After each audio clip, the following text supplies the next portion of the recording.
Welcome back to She Can, where women lead by example. We interview women from all walks of life to hear their story, how they got to where they are today, to build up the largest library of women role models. I'm very excited to talk to Sarah Manley today. Sarah, welcome to She Can. You're the founder of The Quiet Catalyst. You're a coach and a mentor and speaker, helping introverts to unlock their strengths and thrive in their careers with confidence and energy. You work in many different ways. So tell us a bit more about yourself and how you got to where you are today. Yeah, sure. And thank you for the warm welcome. Really looking forward to talking to you. So, yeah, where to start? So, I had a 20-year corporate career that I left almost 2 years ago now. So, I was in international healthcare as a marketeer and mostly loved it. 80% of the time I got to do some wonderful stuff. Considering my degree was in geography, which has nothing to do with healthcare, I felt really privileged often to be working with healthcare professionals and patients all around the world, actually. So I did some brilliant stuff. But sometimes I felt a bit out of place, to be quite honest, a bit square peg, round hole. Because as a much quieter, introverted person in a sales and marketing team that's pretty loud and pretty full on and full of ideas and always talking, talking, talking, I felt a bit odd sometimes. Like, how do I contribute to this and where do I fit? So during that time, and we'll come into this as we talk a bit more, but during that time, I figured it out at one point, like, okay, now I find my place, now I find my way. But over the years, I'd kind of had to do some funky stuff at times, faking being more extroverted, almost burning myself out because of it. So when my opportunity came for redundancy, um, yeah, year and a half, 2 years ago, I was like, yeah, it's my time. I kind of feel like the age of what would I have been then, 42 or so. I'm ready to pack away my suitcase for a while and think about what's next. So I'd retrained as a coach and set up my business, The Quiet Catalyst, which was really all about helping fellow introverts find their way to thrive without having to fake it till they make it. That was the premise, that was the idea. And then I accidentally wrote a book about it. Kind of just happened. Having taken a bit of a break, I'd gone away on this really cool retreat, which is walking, writing, and yoga. So, three of my big favorite things to do. And I left that retreat with a few ideas on a stack of post-it notes. And before I knew it, there was a manuscript that was going to a publisher. And then this book came out the other end. So it's been a big adventure and a lot of fun, a lot of fun. So yeah, now getting to work with fellow introverts, coaching every day, doing talks, mentoring is just a real joy, a real pleasure. Sarah, so talk us through a little bit about the process of how people work with you, and tell us a bit more about the process of writing this book. Mm. So yeah, working with me, people that come to me often are in one of two spaces. So either they are happy in their role, but really struggling with getting to the next step and getting promoted, finding that they're overtalked, overlooked, struggling with visibility, struggling with being recognized, or they're coming that they've just been promoted and now thinking, oh, crumbs, how do I do this? Because all the leaders around me seem much bigger and bolder, and I am not. So, how do I do it my way? So, we always start on strengths. That's really where I found my aha moment that some of my introverted, quieter strengths actually were gold dust in this otherwise extroverted environment. Those guys had amazing skills, don't get me wrong. But the things that I brought to the table were a bit of the jigsaw puzzle. So we help people to really identify what are your unique strengths that are going to be that gold dust in your team to make the difference. Confidence is a big topic for a lot of introverts in the corporate space, being told a lot, you need to be louder, you need to be bolder, you need to be more Mm. impactful. Whoosh, your confidence gets knocked all the time. So work a lot on beliefs, confidence, energy management, big topic. I get very passionate about energy, and we'll talk about this later, I'm sure, as well. That introverts really need time alone to recharge. So being full on all day, every day in a busy work environment, even working from home full of Zoom calls with 20 faces looking at you all day, is mega draining. So let's think about how we manage our energy during the course of a day, a week, a month, a year. And then you have good foundations to build muscles in things that don't come naturally. So, muscles for public speaking, for networking, whatever those things are. But don't try and do that hard stuff when your confidence is shaky, you don't know what you're strong at, all those sorts of things. That's really place to be. So, those are the sorts of things we work on in coaching. Sarah, let's talk about that now. You're an introvert. You've had a, corporate career. You've written this book, and now you're teaching other people and you're speaking publicly. A lot of that must be outside of your comfort zone. Yes, yes, it is. And yet here I am. And there's a beautiful book by a lady called Susan Cain, and lots of introverts will know it, and maybe you know it as well, called Quiet, The Power of People, the Quiet People. And in a world that can't stop talking, I was trying to remember the full name. And in this book, she talks about even when there are things that are so challenging for us to do as introverts because they take so much energy and they put so much pressure, when you're passionate about them, choose to invest your energy and go and do it anyway. And that's a bit where I find myself, to be honest. Is public speaking on a stage in front of more than 10 people my love? No. Is walking into a room networking the thing I want to go and do in an evening? Heck no. But do I do it? Yes, because the impact I feel I can have is really meaningful to me. And then when I get feedback from people, even if it's one person, even if it's taken an hour of my evening to go and do that talk, and somebody comes at the end and says, "Thank you, that really made a difference to me," I feel like I'm not weird. I feel like I'm not broken. I feel seen and heard. And now I have a little bit more energy and a little bit more know-how to go and smash this. I mean, yeah, what's my discomfort compared to that?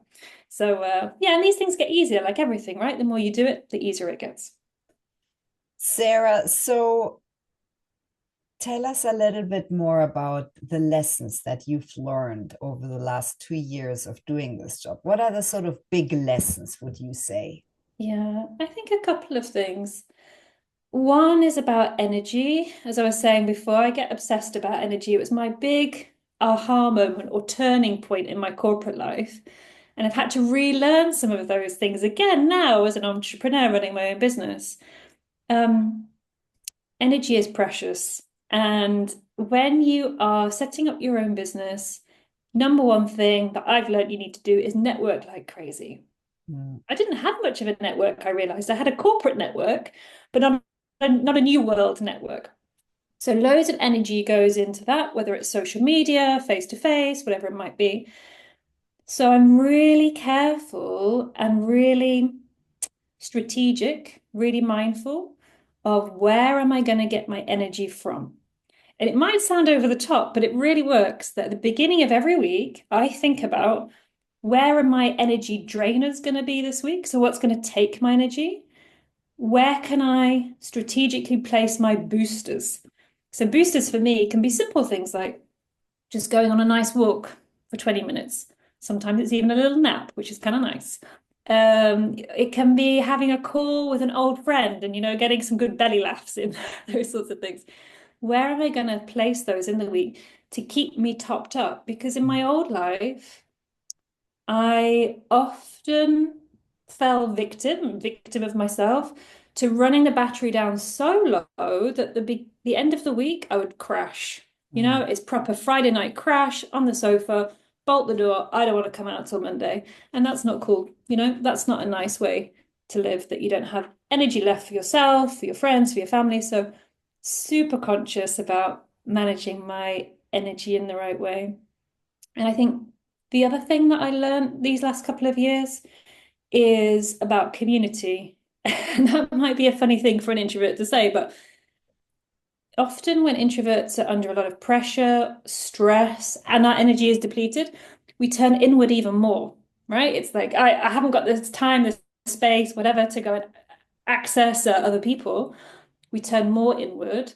And I learned no, actually, the solution is to look outward for that support. So, really building your community, your network, if you want to call it that, but I like the word community more, of your supporters, your cheerleaders, your loving boots. Those people who are going to be like, oh, it's okay, cry on my shoulder, but then boot you up the ass for like, come on, get it done, get it done.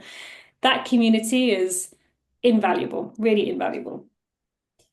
Sarah, I feel you've already given amazing tips, but what would your top tips be for introverts, and how do you sort of structure those coaching sessions? Mm-mm. Um, so the structure of the coaching sessions really depends a lot on the client and what they're coming with, of course. But often, as I was saying before, where we really have the biggest work to do is starting with strengths.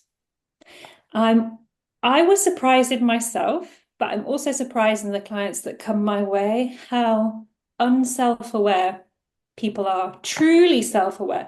They know what everybody else thinks Mm. because they've had all that feedback over their life. And I gave some examples before about what they need to be more of and the things that are lacking, but they've not really heard what they're great at and what they're strong at. So that can often be a huge revelation for people of, yeah, I never really thought that the fact that I'm quieter and more reflective and tend to observe in meetings and just say the thing that really needs to be said, I didn't think of that as a strength. I saw it as a weakness because I take up 1% of the airtime and therefore I'm not visible. Oh, I didn't think of it that way. So often it's kind of flipping the script a bit and, turning over that stone to see what's the positive stuff underneath. And that does wonders for people's self-belief and confidence.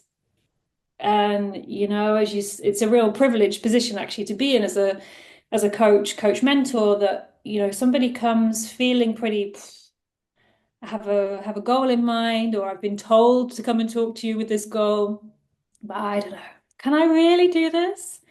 And just in a few sessions to see people transform in the way they think about themselves, the way they think about challenges, that it's not necessarily a barrier, but an opportunity to approach something a different way is quite beautiful to watch, actually, very privileged to watch.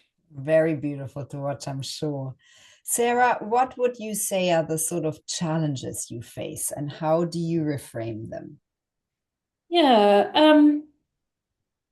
Again, I think the big stuff we talked a little bit already around what I would call peopling. I'd Mm. have to do a lot of peopling in my job these days. Previously, I would work with the same 20 to 50 people all the time. And these days, it's a different person every day, whether that's coaching, whether it's looking at new organizations to work with, pitching to go in to do a talk or a workshop or something like that. It's different people all the time. Some Zoom, some in person. So peopling is a real thing. And yeah, that can be energy draining for sure. Interestingly, it's a muscle that I'm starting to build. So I get more used to the types of conversations we have, the things we say, the things we do, etc. So it gets more comfortable and even a bit energy boosting sometimes. Can be, depends how it goes. But the reframe on that is really, this is my opportunity. So yeah, it might make me feel in a certain way afterwards, and I have to go and have a nice cup of tea and a sit down. Bravo for that. But in the moment, it's my opportunity to share what I know, what I've learned, what's the impact I can have. And, if it has that impact on just one or two people, it's totally worthwhile.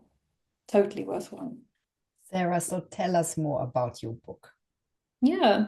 So, Quiet Catalyst, The Introvert's Guide to Thriving Your Career was published 8, 9 months ago now. And I wrote it as a very practical book.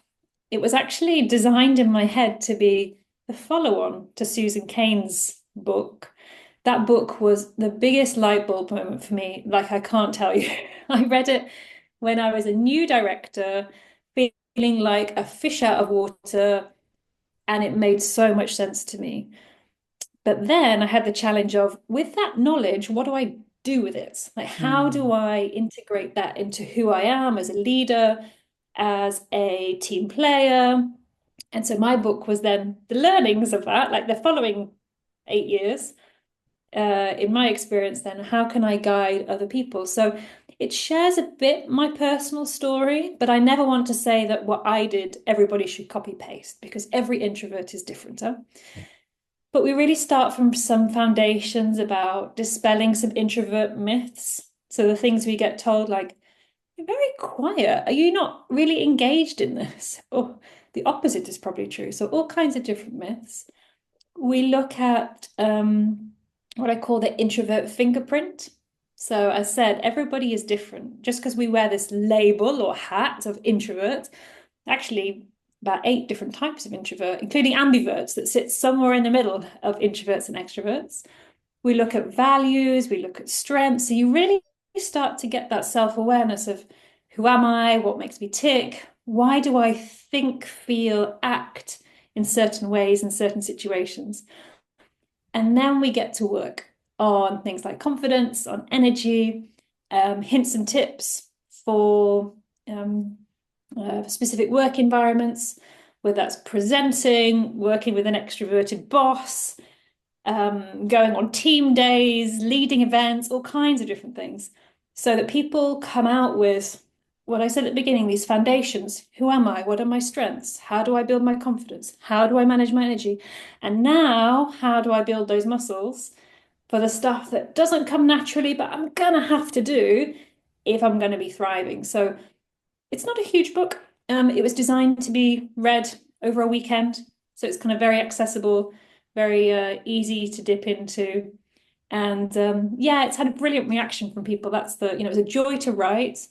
And the reaction from people is kind of overwhelming when you get a note from somebody saying what an impact it had, and from extroverts as well, actually, who've read the book that say, it makes sense now.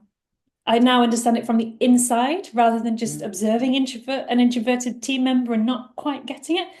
Now I get it. So that's been amazing feedback to have. Sarah, and I'm wondering, what are you most proud of? Is it the book? I have to say yes. It was such a joy to write. By the end, I was kind of afraid to put it out there. You put so much love into it, so much effort into it, and think, oh my gosh, people are going to read this. I forgot about that. And then it got to Amazon #1 bestseller on launch day. People from across the world send me feedback. It's kind of mind-blowing. I have to pinch myself at times that, yeah, this kind of quiet person did that and is having that impact. And then it's opened all kinds of doors from, doing podcasts like this through to going and giving talks, engaging with organizations. Yeah, it's really been a catalyst for lots of things. Yeah, congratulations, Sarah. So I'm wondering, you talked about leading before, and you are leading with your story because it sort of, that's what matters to you and how you want to matter in the world. And so what kind of a leader are you and do you want to be? Mm-hmm. Um, I was always somebody who was both empowering but also very collaborative. That was important for me. I was never a leader. Actually, that's not true. In the very beginning, I was a leader who thought you had to stand at the front and demand. And I Mm. remember in my very early days as a leader, 24, 25, around this age, I would try and be this person. Right, this is what we're doing, because that's what I thought a leader should do. Oh, it was exhausting and it was painful and I hated it. I used to spend half my life bright red in the face because it was so uncomfortable. And then as I just let it go and just was like, I just need to be myself and see what happens. So I was always a more gentle, kinder leader, but I like to empower my team to say, actually, you have strengths that I don't have. And a great example of that would be, sometimes when we're trying to animate team meetings, I'm not the person who can whip up the energy in the room and get everybody. No, it's too much. But I have brilliant people in my team who can do that and who love doing it and for whom it gives them energy and they don't look Mm. awkward doing it like I do. So, over to you. Over to you. Let's empower you to do that and empower you to take these decisions or whatever it might be where your strengths lie. And you don't really need me. You might need me as a backstop to back you up if the poop hits the fan, but otherwise go for it. And, really fostering that collaboration so that people understand each other's strengths and gaps that you can fill in for each other. The best team I ever worked in actually really was a very diverse group. Actually, all women when I think about it. But very diverse in terms of styles and personalities, but they knew each other, really knew each other. They really trusted each other and knew when you could count on each other, who could bring what to the table. Everyone had each other's backs. And that was always a real joy, I think. And it allowed everybody to be themselves because you didn't have to wear a mask of, no, no, no, I'm fine, I'm fine, I'm fine, if you really weren't. And I think that's also the sign of a strong leader when you can be yourself, you can be honest about where you have gaps, where you're struggling, where you need help from your team, that role models then that it's okay to be like that. Yeah, gives the Yeah, others it's permission. important. Yeah. Mm. So, Sarah, what are your plans and goals for 2025? Yeah, it's an exciting year actually. So we're about to move house, so that's goal number one, get that done. But more from a business and work side, the big thing really is trying to take my messaging as the quiet catalyst to more organizations, more companies, more individuals through the talks, through the workshops, through the coaching. And then a few people keep asking me, are you going to write a second book? So this is starting to bubble a little bit because, of course, I put everything into the book, but there's always those things that don't quite make it or now start to grow in importance. Mm. So we'll see that there might be a second bit that starts to be written. I'm a big believer though, and it's like the first book. It'll be written when it's ready. There's a point where something's like just knocking on, like, I'm here, I'm here. And then at one point it's really like, come on. Yeah. At the minute it's a little tap, but I think it's growing. So we'll see how that goes. Sarah, and what would you like our listeners to take away from your story? Yeah. I think it's about, really, really trusting and really believing that what you bring to the table as an introvert is hugely valuable. Don't squash it. Don't hide it. Don't try to mask, fake, pretend to be something you're not. It's exhausting. It will burn you out. It will make you feel really crappy. It will leave you with no energy to enjoy the things that you want to enjoy in your evenings and your weekend. And that's not okay. So I think it's about building that self-awareness, self-appreciation, and then sharing it with other people so that other people really know who you really are, what's going on behind that quiet facade, sometimes that quiet exterior, what's ticking underneath. Because people aren't mind readers. They see a quiet face at the table, the boardroom table, the meeting room table. They don't know what's going on. So tell people. So I think, yeah, really learn who are you, what do you bring, and celebrate it. People often ask me, so, how do you describe yourself? Proud introvert, proud of it. And that's something that I wouldn't have said to you definitely 10 years ago. So it takes practice, it takes time to build that. But yeah, yeah, you can really thrive, honestly, just by being who you are and owning it. That's the key message, I think. I love it, Sarah. And I love that it's all about authenticity and vulnerability and embracing that. And that's really very aligned with what we do at Chican. So I'm very, very thankful for your time and for you to lead with your story and to tell us your story and your insights. Great. Thank you so much.